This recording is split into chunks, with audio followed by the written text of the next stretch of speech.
하나님의 말씀을 통해 은혜를 나누고자 합니다. 제목을 따라 성령이 역사하는 교회. 아멘. 우리 말씀 듣기 전에 좌우 앞에 계신 분들과 인사를 하겠습니다. 반갑습니다. 네, 은혜 받으시라.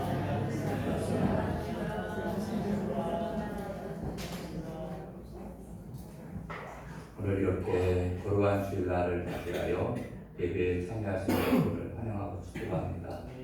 오늘 또 말씀을 듣는 중에 하나님께서 깨달음도 주시고 또 은혜를 주실 줄로 믿습니다. 그 날마다 성령 충만해서 주신 사명 잘 감당하시기를 주님의 이름으로 축원합니다. 여러분, 우리는 여러 가지 방법으로 사람들을 분류하기도 합니다. 남자와 여자, 백인과 흑인, 또 남한 사람과 북한 사람, 또 조금 더 들어가면 인스타그램을 하는 사람과 안 하는 사람, 페이스북을 하는 사람과 안 하는 사람. 여러분, 여러 가지 관점에서 우리는 사람들을 분류하기도 합니다. 여러분, 성경은 어떻게 구분할까요? 하나님의 말씀을 청종하는 사람과 또 청종하지 않는 사람, 뻑뻑뻑뻑 조는 사람과 또 말똥말똥 하나님의 말씀을 듣는 사람, 또 그리스도 안에 있는 사람과 밖에 있는 사람, 성령을 받은 사람과 받지 않는 사람. 그러니까 여러분, 교회 다니고 신앙생활 한다고 해서 다 똑같은 것은 아닙니다. 어떤 사람은 은혜를 많이 받은 사람이 있고 어떤 사람은 잘 신앙이 뭔지를 몰라요. 또 깊은 신앙의 단계에 들어가지 못한 그런 사람들도 있습니다. 여러분, 오늘 고린도전서 말씀이거든요. 사도 바울이 고린도 교회에 편지를 보낸 말씀입니다. 그래서 그때 당시에는 이 고린도 교회가 은사 운동이 한참 일어날 때였습니다. 이때 사도 바울이 편지를 써서 보내면서 최고의 은사는 뭐냐? 사랑이다. 사랑의 마음을 가지고 하나님을 사랑하고 이웃을 내 몸처럼 사랑하는 마음을 가지고 우리가 하나님이 주신 은사를 잘 활용해서 사역해야 된다라는 것을 말씀하고 있습니다. 그래서 바로 이 고린도전서 13장이 사랑장인데 그 바로 앞장이 바로 은사에 대해서 다루고 있는 내용이 바로 고린도전서 12장 말씀입니다. 여러분, 그리스도인이란 뭘까요? 그리스도인은 예수님을 구주로 고백하는 사람. 이 사람이 그리스도인이에요. 또 하나님을 아는 사람, 그리고 성령을 받은 사람, 이 사람이 바로 그리스도인입니다. 여러분, 성령이 무엇이고 그럼 우리는 어떻게 하면 성령을 받을 수 있을까? 여러분, 오늘 성령에 대한 이야기를 조금 더 하려고 합니다. 성령은 하나님의 영이고 하나님 자신입니다.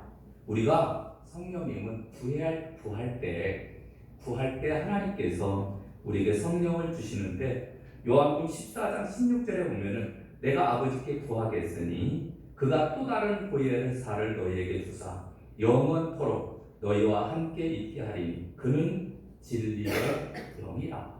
이렇게 말합니다. 여러분, 보혜사 성령님은 우리가 간절히 성령님 우리에게 오시옵소서 이렇게 기도할 때 성령께서 우리 안에 충만하게 임하게 되는 줄로 믿습니다. 누가복음 11장 13절에 보니까 너희가 악한 자라도 좋은 것을 자식에게 줄 줄 알거든 하물며 너희 하늘 아버지께서 구하는 자에게 좋은 것을 주시지 않겠느냐. 근데 그 좋은 것은 다른 것이 아니라 성령을 너희에게 주시지 않겠느냐. 이렇게 말씀해 주고 있습니다. 그러니까 여러분, 하나님께서 우리 인생들에게 하나님을 믿고 믿음생활, 신앙생활하는 인생들에게 가장 좋은 것을 주기를 원하십니다. 근데 그것이 뭐냐? 성령입니다. 그래서 이 성령님은 하나님 앞에 간절히 간구할 때 우리에게 물과 같이 우리에게 부어주시는 줄로 믿습니다. 그런데 중요한 것은 이 성령을 충만히 받으면은 신앙생활이 참 기쁩니다. 즐겁고 재미납니다.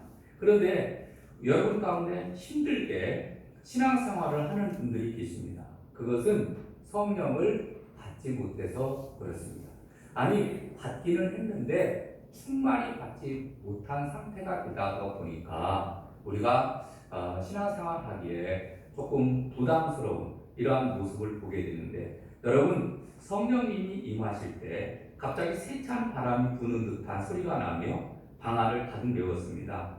불길이 쏟아오르듯이 혀들이 갈래갈래 갈라지는 현상이 이어져서 나타났고, 또 각 사람의 머리 위에 성령이 앉았다. 그리고 그들 가운데 각 나라의 방언으로 말하는 현상이 일어났고, 베드로와 같은 사람들은 담대하게 나가서 예수 그리스도께서 주 되심을 선포하기 시작을 했습니다. 또한 이어서 자신의 소유를 팔아서 사람들에게 나누어 주고, 구제하는 사역이 힘이 있게 일어나고, 매일같이 성전에 모여서 기도하고 찬양하는 역사가 일어났다. 이렇게 말합니다. 이게 성령 받은 자들의 특징입니다. 그러니까 초대교회 때 성령을 받게 되어지니까 나타나는 현상들이 이렇게 나타났다, 그런 얘기입니다. 여러분, 이제 우리가 6월달을 보내고 있는데 6월달에는 더욱더 성령 충만했으면 좋겠습니다. 그래서 성령 충만해서 하나님께서 우리에게 주시는 귀한 사역들을 잘 감당해야 되는데, 여러분, 보혜사 성령님께서 바람처럼 임했다, 불꽃처럼 임했다 라는 말씀처럼, 여러분, 우리도 그렇게 성령을 체험하고 또 불과 같은 성령, 바람과 같은 성령을 체험했으면 좋겠습니다. 특별히 바람과 같은 성령을 체험하게 될 때 바로 우리의 인생이 활력이 넘치게 되는 줄로 믿습니다. 여러분, 식물은 바람이 불어야 수분 작용이 생겨서 잘 자라납니다. 바람이 불지 않으면 나무나 식물은 죽습니다. 그러니까 바람이 살랑살랑 불어올 때 이 식물들이 잘 자라게 됩니다. 여러분, 사람도 바람을 쐬어야 합니다. 병자나 연약한 사람들은 어디로 가죠? 산이나 들이나 강이나 바닷가로 갑니다. 거기서 뭐 하려고? 바람을 쐬려고 가는 거예요. 그래서 어떤 사람은 집에만 있으면 답답해서 미칠 지경이다, 죽고 싶다, 이런 사람이 있습니다. 이런 사람은 바람을 안 쐬서 그래요. 여러분 죽고 싶은 사람, 심정이 드는 사람들은요, 빨리 그 자리를 벗어나야 됩니다. 탈피해야 됩니다. 어디로 가야 됩니까? 바람 부는 곳으로 가야 돼요. 그래서 바닷가로 가서 바람을 쐬야 됩니다. 산 꼭대기 올라가서 그 넓은 산 위에 올라가서 그 전경을 다 보면서 바람을 쐬야 돼요. 그러면은 그 심령이 그때부터 살아나기 시작을 합니다. 그래서 밖에 나가서 자연을 보고 바람을 쐬면 정신도 맑아지고 육체도 힘을 얻게 됩니다. 여러분, 교회도 마찬가지로 바람이 불어야 돼요. 바람이 쏘일 때, 바람을 쏘이게 될 때 바로 교회도 활력이 넘치게 되는데, 여러분, 교회는 어떤 바람이 불어야 됩니까? 성령의 바람이 불어야 돼요. 다음에 그래서 교회에 모여서 우리가 예배를 드리고 기도를 할 때 성령 충만해서 바람 같은 성령이 우리에게 다 임하는 것을 경험하게 되면요, 여러분, 예배를 다 끝나고 나갈 때 얼마나 마음이 기쁜지 몰라요. 기쁘고 즐겁고 소망이 넘치게 됩니다. 여러분, 우리 성백교회에 이와 같은 성령의 바람이 불어서 성령의 역사가 크게 일어나는 역사가 다시 한번 일어나기를 주님의 이름으로 축원합니다. 아멘. 자, 오늘 본문으로 넘어갑니다. 여러분, 오늘 본문에 보면은 고린도전서 12장의 말씀을 보게 되면, 오늘 말씀을 통해서 첫 번째로 우리는 성령을 알아야 됩니다. 성령을 알아야 돼요. 1절을 보겠습니다. 형제들아, 신령한 것에 대하여 나는 너희가 알지 못하기를 원하지 아니하노니. 그에게 뭡니까? 알기를 원하노니. 이렇게 말씀해 주고 있습니다. 신령한 것. 그럼 신령한 것은 뭘까요? 성령을 나타내 주고 있습니다. 성령의 은사. 그러니까 성령인데 더 그 범위를 좁히면은 성령의 은사에 대해서 너희가 알았으면 좋겠다, 이렇게 말씀해 주고 있습니다. 여러분, 고린도전서 14장 1절에 보니까 사랑을 추구하며 신령한 것들을 사모하되 특별히 예언을 하려고 하라, 이렇게 말씀해 주고 있습니다. 여러분, 성령을 우리가 알아야 되는데 성령은 누구죠? 성령은 하나님의 영입니다. 진리의 영입니다. 하나님은 삼위일체 하나님이십니다. 성부, 성자, 성령으로 불려지지만 그 하나님은 한 분이십니다. 그래서 하시는 일에 따라서 성부 하나님, 성자 하나님, 성령 하나님 이렇게 나누어지기는 하지만 그러나 하나님은 우리 인간에게 영이신 하나님께서 인간에게 이렇게 영으로 나타나기도 하고 하나님의 아들로 나타나기도 하지만 하나님은 한 분이시다라는 거예요. 그래서 여러분 성경에 오늘 본문에 나오는 말씀을 보게 되면 오늘 본문 볼까요? 12장 고린도전서 12장 4절 봅니다. 은사는 여러 가지나 성령은 같으며 직분은 여러 가지나 주는 같으며 또 사역은 여러 가지나 모든 것을 모든 사람 가운데서 이루시는 하나님은 같으니 각 사람에게 성령을 나타내심은 유익하게 하려 하심이라. 아멘. 하나님 몇 분이라고요? 하나님 한 분이에요. 그래서 늘 우리를 유익하게 하고 또 우리를 돕기 위해서 하나님은 우리에게 보혜사 성령님을 보내주신 줄로 믿습니다. 그래서 성령님에 대해서 우리가 자세히 자꾸 알아야 돼요. 여러분, 왜 자꾸 예배를 드리냐면 예배를 드리고 말씀을 보고 기도를 하고 하는 것은 자꾸 하나님을 알려고 자꾸 노력하는 하나의 행동도 됩니다. 물론 하나님께 예배를 통해서 하나님께 영광을 올리지만 여러분 말씀을 자꾸 보면은요 하나님을 알게 돼요. 하나님을 아는 것만큼 내가 믿게 되는 거예요. 그래서 우리는 자꾸 하나님을 아는 일에 힘써야 되는데 여러분 그런 말 있잖아요. 선무당이 사람을 잡는다. 그러니까 알지도 못하는 게 자꾸 잘못하면은 사람 잡는다 그런 얘기거든요. 여러분 우리는 하나님을 아는 일에 힘써야 돼요. 오늘 본문에 보니까 고린도전서 14장 8절에 보면은 이런 말씀이 있습니다. 만일 나팔이 분명하지 못한 소리를 내면 누가 전투를 준비하리요? 이렇게 말씀해 주고 있습니다. 나팔수가 나팔을 불었습니다. 빵빠라밤 나팔을 불었습니다. 나팔을 불었는데 이게 지금 전투를 하라는 나팔인지 아니면 지금 쉬라는 나팔인지 지금 빨리 도망가라는 나팔인지 아니면 취침하라는 나팔인지 이거를 제대로 잘 구분이 안 가면요 이게 우왕좌왕할 수밖에 없거든요. 그러니까 이 나팔 소리에 따라서 이게 도망가는 건지 진격을 하는 건지 이게 분명하게 사인이 맞아야 되고 그걸 알아야 돼요. 나팔 소리에 대한 것을 분명하게 알아야 그래야 무슨 그 표를 가지고서 전진을 하든지 후퇴를 하든지 잠을 자든지 할 것 아닙니까? 그러니까 나팔 소리가 분명해야 하듯이 여러분 우리도 신앙생활을 잘 하려면 성령님에 대해서 분명히 알아야 된다.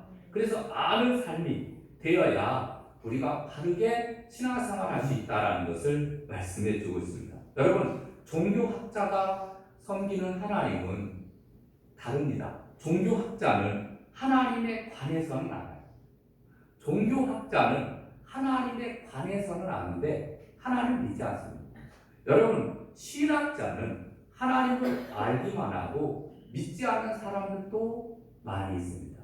그런데 목회자는 목회 현장 가운데서 또 자기가 만난 하나님을 전합니다.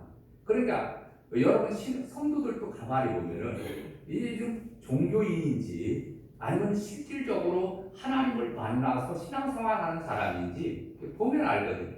아, 저 사람은 왔다 갔다 가방을 왔다 갔다 가지고 다니듯이 교회는 왔다 갔다 하는데 보니까 가만히 보면은 진짜 신앙이 있는지 없는지를 보면 알아요.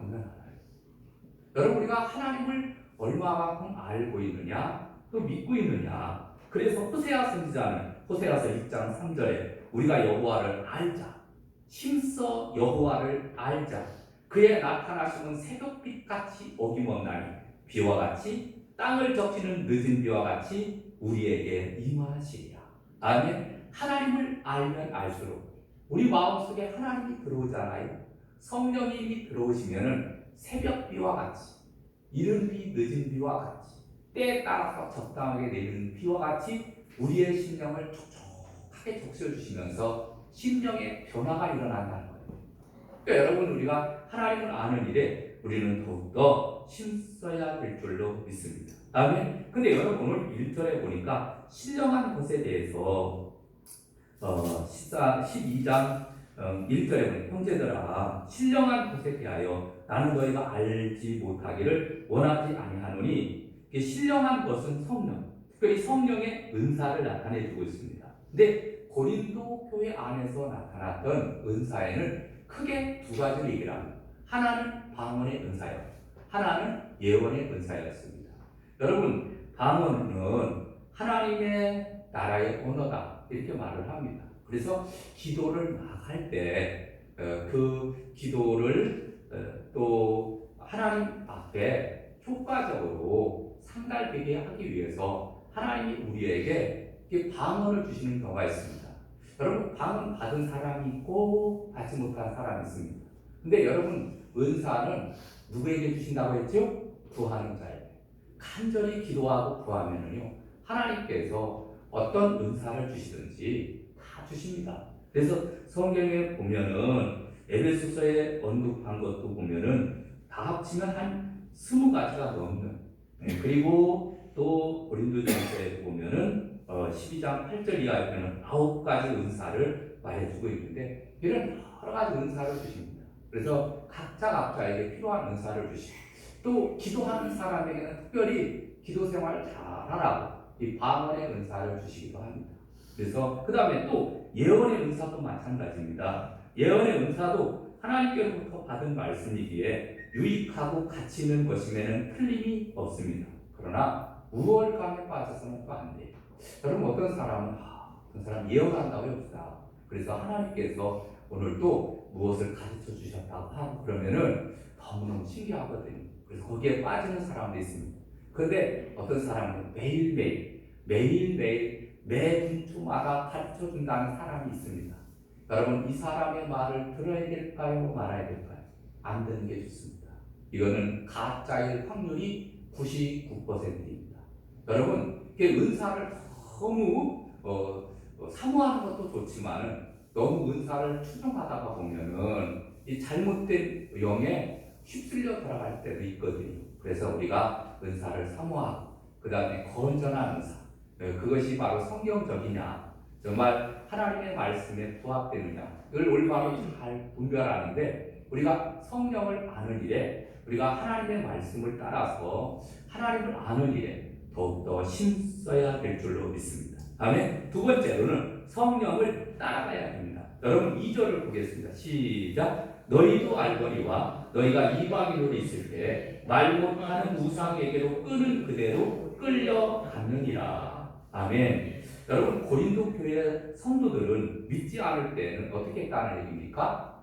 말 못하는 우상에게로 끌려갔느니라 라는 말씀처럼 우상에게로 끌려갔다, 우상에 매여서 우상이 하자는 대로 했다는 얘기입니다. 그래서 믿지 않을 때는, 고린도 교회 성도들도 믿기 전에 이방인이었을 때는 말 못하는 우상에게로 끄는 그대로 끌려갔다라는 것을 말씀합니다. 그러면 고린도 지역이 어떤 지역이냐면은, 고린도 지역은 동성애가 아주 만연한 그런 지역이었고, 이 고린도 지역은 헬라가 다스리는 그러한 지역이기 때문에 헬라의 신들을 많이 섬겼습니다. 그래서 많은 신상들이 있었고 거대한 신전들이 있었고, 만나기만 하면은 신화에 대해서 이야기하는 지역이 바로 고린도 지역이었습니다. 그래서 사도 바울이 제2차 전도 여행 때 아덴을 방문합니다. 아덴을 방문해서 가만히 보니까 성경에 이렇게 말합니다. 사도행전 17장 16절, 바울이 아덴에서 그들을 기다리다가 그 성에 우상이 가득한 것을 보고 마음에 격분하여, 이렇게 말하거든요. 그러니까 이 고린도 지역은 굉장히 우상이 창궐한 그러한 지역이었습니다. 근데 그들이 예수님을 믿고 섬기면서 어떤 변화가 일어나냐면은 우상을 버리기는 했는데 이전에 행하던 그 우상을 섬기던 습관대로 하나님을 섬기고 있다 그런 얘기예요.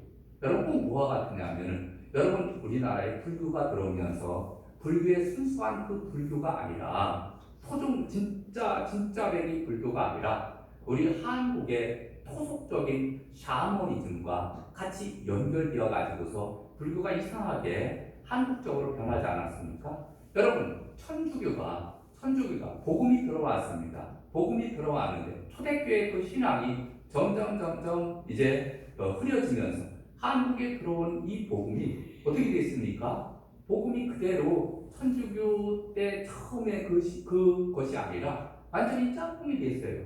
그래서 술 먹어도 되고 담배 피워도 되고 제사를 지내도 되고 그 다음에 또 별거를 다 해도 되게 그렇게 만들었거든요. 그 다음에 천주교 같은 경우에는 교황을 하나님처럼 높입니다.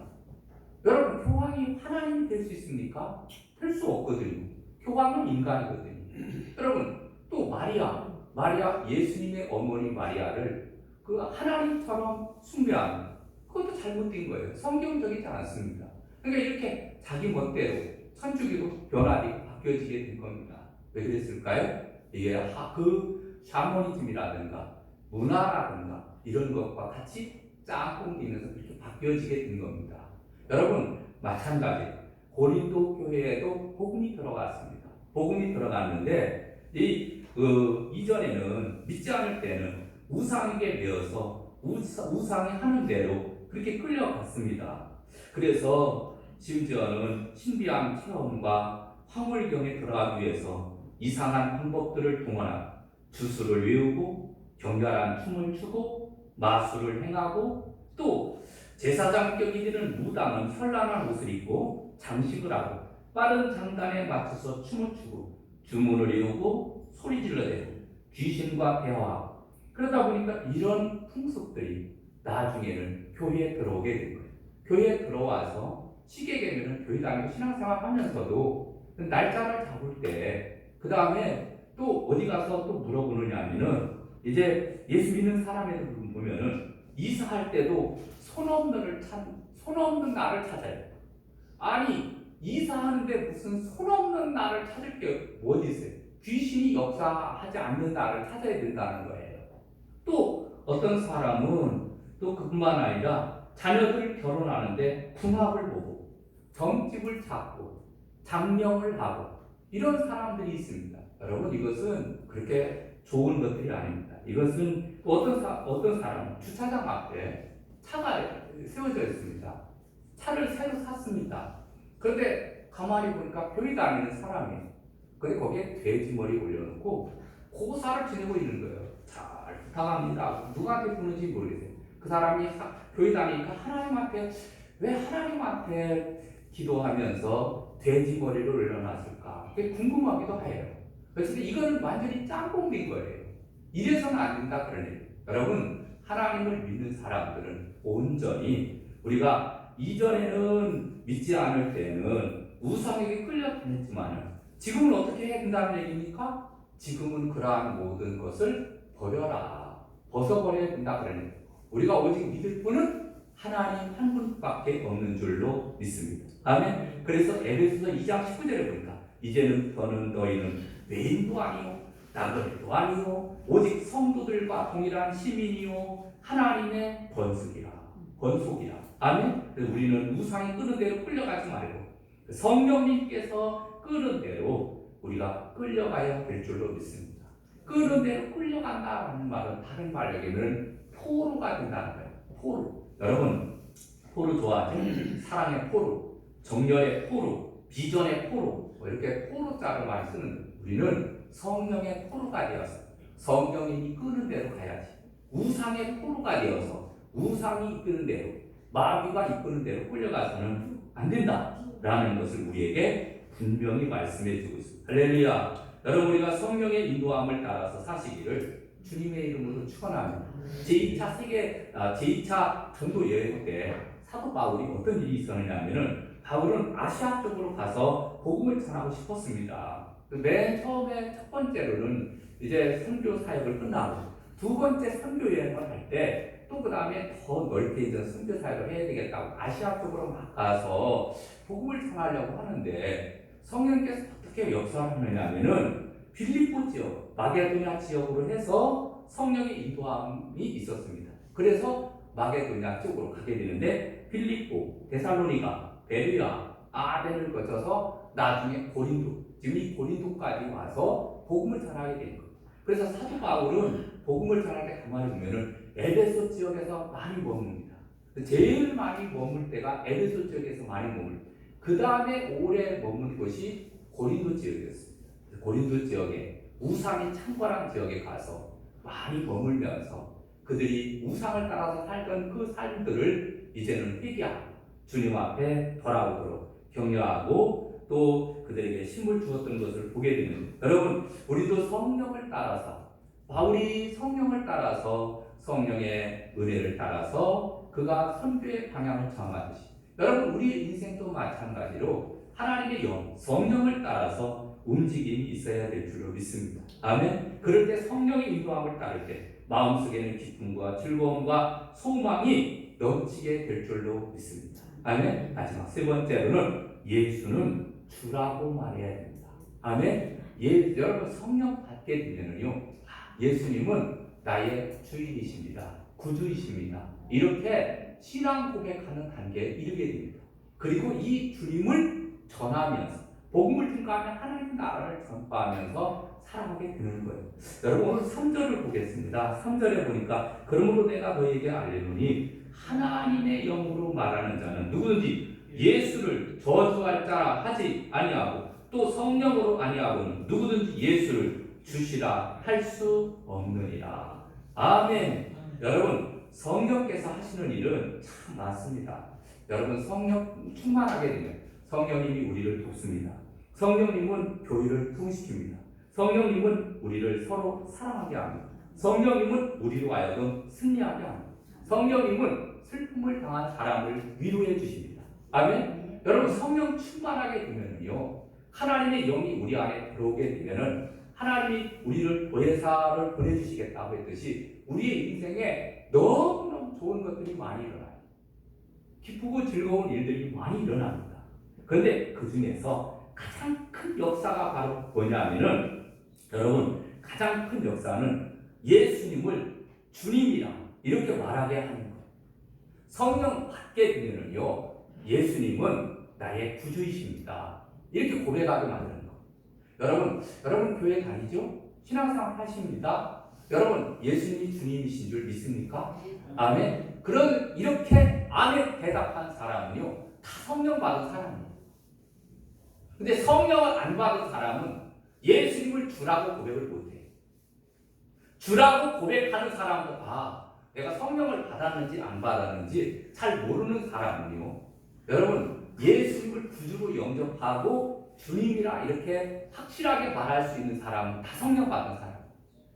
아멘입니까? 성경 말씀을 분명히 그렇게 말씀하잖아요. 그래서 가장 큰 역사는 우리가 예수님을 주님이라 말하고 하는데, 예수님께서도 너희는 나를 누구라고 하느냐 이렇게 질문을 합니다. 그 중에서 베드로가 뭐라고 얘기를 합니까? 주는 그리스도시요 살아계신 하나님의 아들이십니다. 이렇게 고백을 합니다. 그래서 한마디로 얘기하면 최초의 신앙 고백입니다. 완전 무결한 신앙 고백입니다. 주는 그리스도시요 살아계신 하나님의 아들이십니다. 예수님께서 말씀하기를 바요나 시모나 네가 복이 있도다. 이를 네게 알게 하니는 혈육이 아니고 하늘에 계신 내 아버지시니라. 이런 고백이 한 것은 네 아버지의 영이 누굽니까? 성령님께서 너에게 가르쳐 주었구나. 그러면서 예수님께서 칭찬하시는 모습을 보게 됩니다. 여러분 하나님의 영이신 성령의 감동이 없이는 우리는 예수님을 주라고 고백할 수 없습니다. 여러분 예수님의 제자였던 도마도 예수님의 부활을 믿지 못했습니다. 근데 예수님께서 부활하신 주님께서 나타나셔서 예수님의 손과 옆구리에 찔리신 곳을 보여줄 때, 그때 도마가 이렇게 고백합니다. 나의 주, 나의 하나님이시니이다. 아멘. 이렇게 고백을 하는 도마의 고백 또는 베드로의 고백처럼, 여러분 우리도 예수님 만나고 성령님이 내 안에 들어오게 되면은 우리는 고백을 하게 됩니다. 고백. 여러분 우리가 교회에 와서 꼭 또 고백하는 게 있죠. 그게 바로 뭡니까? 사도신경입니다. 전능하사 천지를 만드신 하나님 아버지를 내가 믿사오니 하나님을 믿습니다. 내가 예수님을 믿습니다. 그리고 성령님을 믿습니다. 성도들이 서로 교통하는 것을 믿습니다. 그리고 우리가 영원한 하나님의 나라에 들어갈 것을 믿습니다. 아니, 이게 신앙 고백인 거예요. 그래서 이 신앙 고백을 한마디로 줄이면 신경이라 이렇게 말합니다. 그래서 대표적인 사도신경이 있고 니케아 신경, 콘스탄티노플 신경, 여러 종류의 신앙 고백이 그동안 초대교회를 이어서 쭉 지금까지 2000년 역사를 쭉 이어오다 보면은요, 이런 신경들이 있습니다. 나 하나님 믿고 예수님 믿고 그 다음에 성령님 믿습니다. 이런 고백들이 있습니다. 그래서 우리 대한예술 장로회 합동 측에서는 웨스트민스터 신앙 고백을 우리는 택합니다. 그것이 바로 사도신경에 나오는 이 신앙 고백입니다. 그러니까 여러분, 모든 신앙 고백은요, 한마디로 얘기하면 베드로의 신앙 고백에서 시작이 되어서 그것이 확대되어서 성부, 성자, 성령 하나님을 믿습니다. 이렇게 고백을 하는 거예요. 그래서 교회는 이런 신앙 고백이 살아있어야 되는데, 특별히 우리들도, 여러분들도 우리가 예수님을 구주로 믿을 때 우리는 예수님은 우리를 위해서 십자가에 끌려 돌아가신 주님이십니다. 이렇게 고백해야 될 줄로 믿습니다. 다음에 지금은 여러분들이 고백하는데 별로 어려움이 없었죠. 근데 여러분, 이전에는 어떤지 아십니까? 이전에 고린도 교회가 있었던 당시, 그때는 로마가 다스리는 때입니다. 그때는요, 여러분, 그때 주가 누구죠? 시전이요. 시전은 하나님이다. 시전은 주님이라는 거예요. 이 고백을 안 하면은 쉽게 얘기하면 다 붙잡혀갔습니다.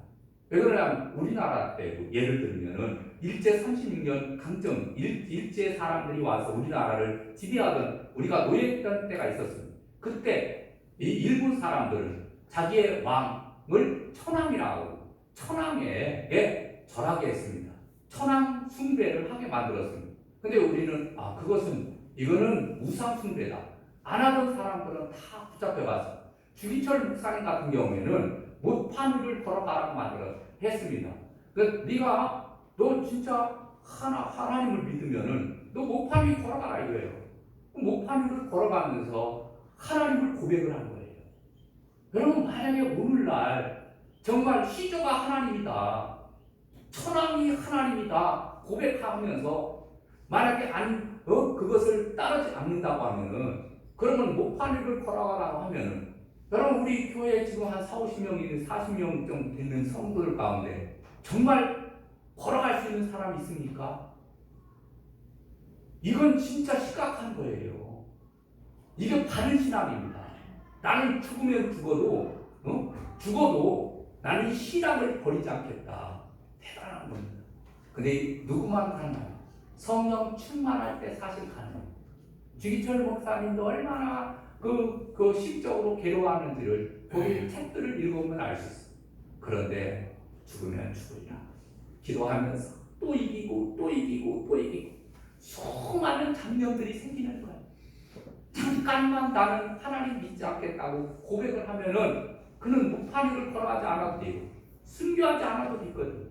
나중에 혼자라 그냥 믿으면은 하나님 다 용서해 주세요. 그리고서 믿으면은 되지. 이런 별의별 생각들이 다 지나갔을 거예요. 그러나 하나님을 부인하지 않았어요. 그래서 무판위를 걸어 순교의 제물이 된 거예요. 여러분, 성령님께서 그 마음을 붙잡아 주었기 때문에 가능한 줄로 믿습니다. 이제 말씀을 맺으려고 합니다. 여러분, 고린도 교회에 성령이 임했습니다. 그래서 그들은 예수님을 구주로 영접을 했습니다. 그리고 주라 고백을 했습니다. 여러분, 우리도 성령님에 대해서 바로 알고 성령님을 따라가. 그래서 여러분, 우리 성대교회가 더욱더 초대교회와 같이 아름다운 교회, 부흥을 꿈꾸는 교회가 되시기를 주님의 이름으로 축원합니다. 아멘. 우리 찬양하고 기도할까요? 찬송가 191장 드리겠습니다.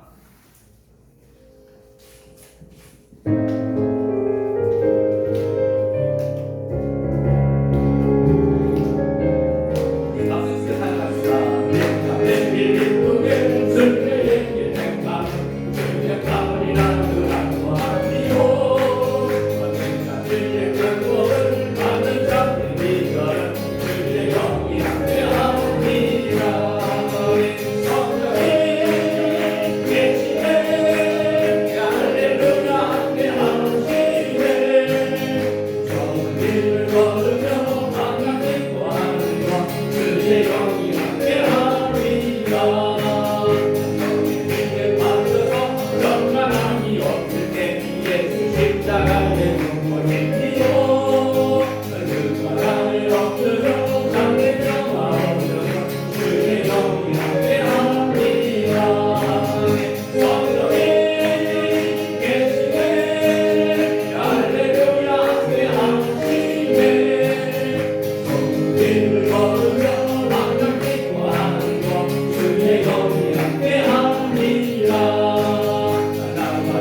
기도하는 시간 갖겠습니다. 오늘 주신 말씀 기억하면서 이제는 성령님에 대해서 더 잘 알고 성령을 따라가며 예수 그리스도를 구주라 고백하며 복음을 증거하며 하나님 나라를 전파하며 살아가기를 위해서 주여 한번 크게 외치고 통성으로 기도합니다. 주여